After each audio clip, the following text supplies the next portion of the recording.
So if I had £1 for every time someone had told me to listen to my body, I honestly think I would be a millionaire by now. It is probably one of the biggest cliches out there, particularly in the health industry, and it's normally told to those by exactly the people who don't do it themselves. I put my hand up because that's definitely me. I'm thinking about family, I'm thinking about friends, even yoga teachers. But what I've realised is that these expressions that we have about anything in life, these kind of general words of wisdom, the ones that stick around normally stick around either because they're completely useless or because they're worth listening to. And I think this one, listen to your body, falls into that latter category. Listening to your body must be one of the simplest things to do. It sounds like a really, really simple thing to do. And given how often it's told to us by the people around us, it's actually amazing how many of us don't really understand what it means, or we just don't do it. And I've been thinking to myself, what does listening to my body actually mean? Because when someone says it to me, I think, oh yeah, it means like if I'm tired, I should rest, and if I'm hungry, I should eat, or if I'm feeling ill, then I should recover.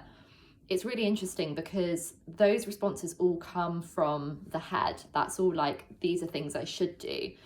What we don't seem to get, particularly in this day and age, is that listening to your body actually has to happen from the body, from the level of the body. And it's worth asking yourself questions that are a little bit more like, what am I feeling right now in my body? What are the sensations physically that I'm feeling in my body, whether I'm tired or hungry or, suffering with a disease or a condition? What am I feeling right now? What are those sensations? And then depending on what I'm feeling, how am I responding to those? And actually underneath that, am I responding to those? Am I responding to what the body's telling me, or am I ignoring it? And it's not an opportunity to beat yourself up if you can't answer those questions. It's just to be aware of what's going on. So the reason I bring this to your attention is because I think one of the reasons that we find it so difficult to be unwell, to be ill, to not be ourselves, is because of this issue of listening to our body or not listening to our body. So the body itself is super sensitive and infinitely intelligent, like way more intelligent than anything else. And when something's off, when something's not quite right within the body, it has a very clever way of telling us that things aren't quite right.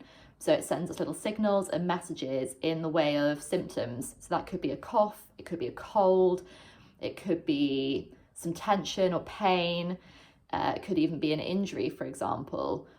And annoying as these things are, and they make us feel rough, they're actually super important because they're delivering us a message about what's going on internally on a level that we can't see.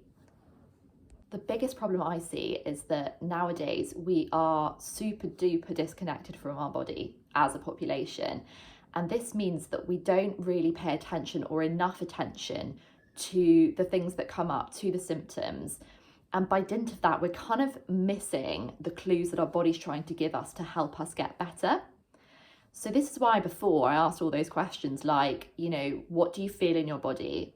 What are the sensations you're getting? Are you present to what's going on?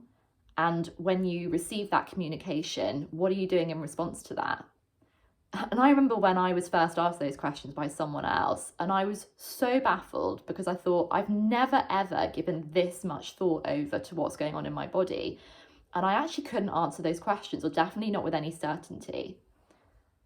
So if I were to write a handbook of life to a past version of myself, I definitely would have in the top 10 this piece of advice. Forget the expression, listen to your body, and instead swap that with feel your body.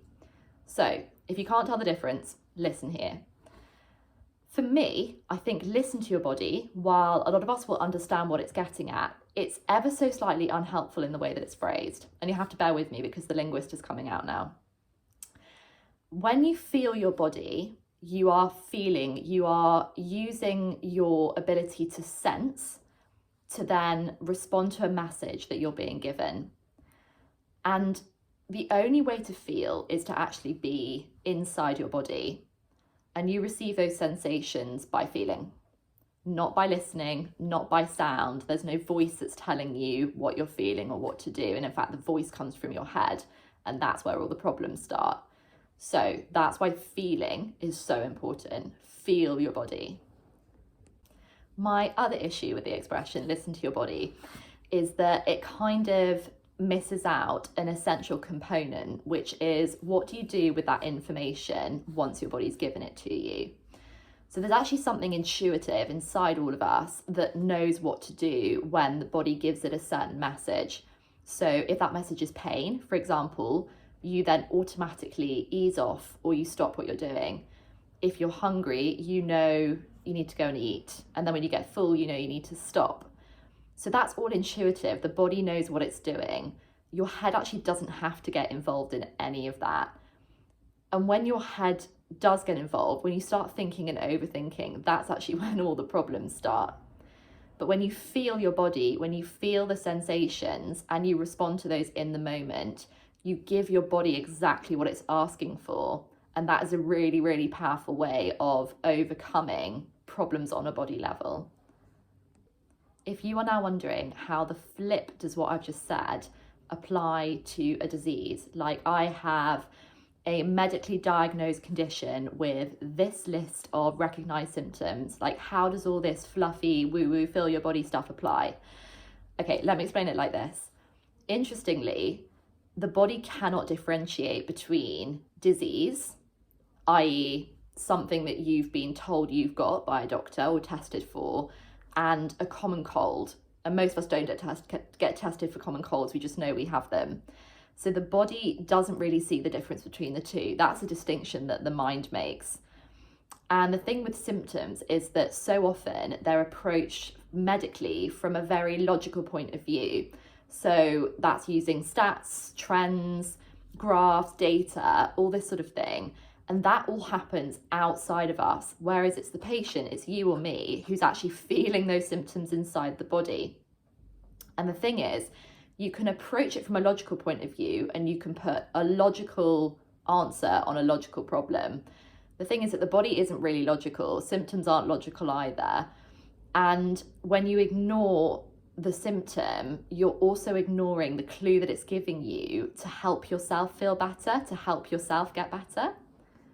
So when you learn to feel your body, first and foremost, so to pay attention to the sensations that are running through, and secondly, when you approach those sensations from the level of the body rather than the level of the mind. So I'm feeling this right now and my body is telling me I need to do this, rather than I have this symptom and Google tells me I should try this.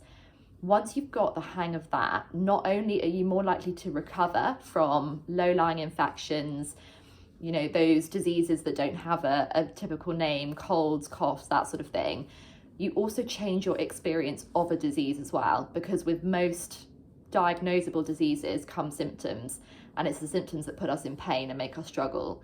So you rewrite your experience of that disease itself, and also you set your default to health, because when you listen to your body and you follow what your body's telling you, your body rewards you with health, with feeling well, with being in wellness. And that is something that I think many of us would jump at if we had the opportunity. If you found this video at all interesting or helpful, please like it, share it with anyone who you think might also be interested or might find it helpful for themselves. You can also subscribe by hitting the bell icon and you'll be the first to know when I upload my next video, so probably around sometime next week. If you enjoy reading things, I've also written an article on exactly this subject. You'll find the link in the about box below. Also on my about page, you will find a link to a 3-step guide which helps you bring the future of your health back into your hands. So perhaps you have literally just been told, you know, this is happening with your health, we recommend surgery, or we recommend this kind of medication, and you're thinking, not really ideal. Well, it is absolutely possible to bring more control into your own health. And I've written 3 really simple steps that will help you start that process off for yourself. Check out the link below in the about box and also on my about page in my profile.